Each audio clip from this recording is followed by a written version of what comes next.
Hello, everyone, and welcome back to the weekly MMA Cycles market update. Today is the 12th of June, 2024, and we have an action-packed day in markets. We had an inflation report come in below estimates this morning, and now we're about to go into the FOMC rate decision and then a Fed Chair Jerome Powell press conference. So right now, markets are making new all-time highs when it comes to stocks, save for the Dow. Let me go ahead and share my screen here. You can see the Dow is still lagging the other indices pretty significantly. Now, the S&P and the NASDAQ keep making new highs, and that's okay for now.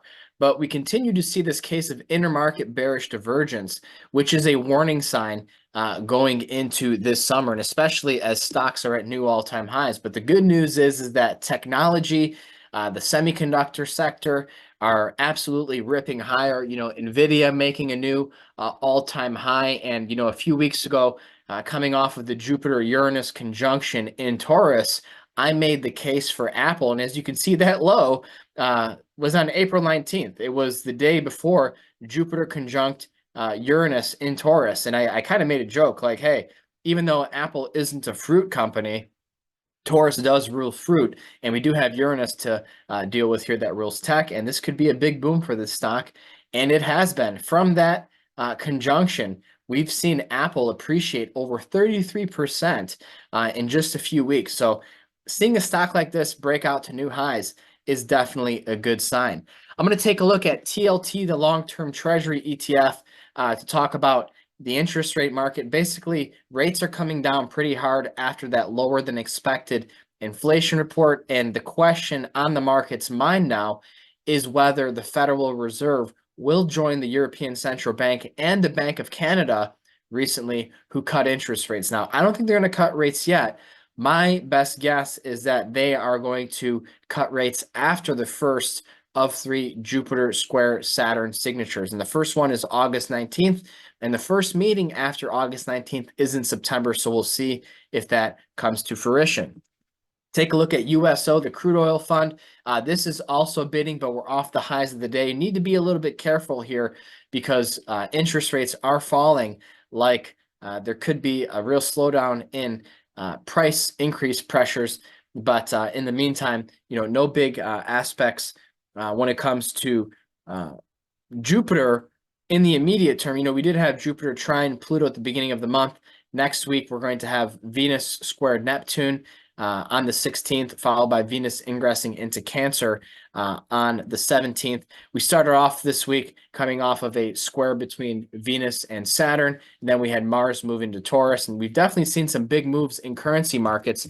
You have the euro filling that gap, seemingly coming out of a major cycle low, but it could reverse again given those Venus signatures coming up in the next week. So keep an eye on that for sure.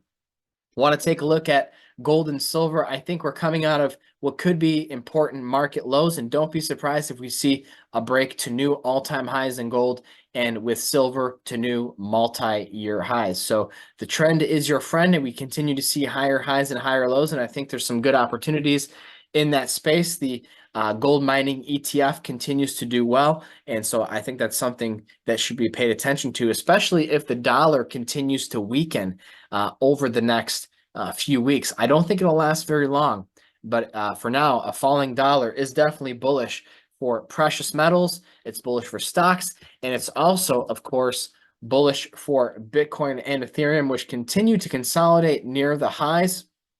In terms of catalyst for a break to new highs, you do have those Venus aspects coming up, and we've demonstrated at length here at MMA Cycles how Venus is a very important planet for the cryptocurrency market.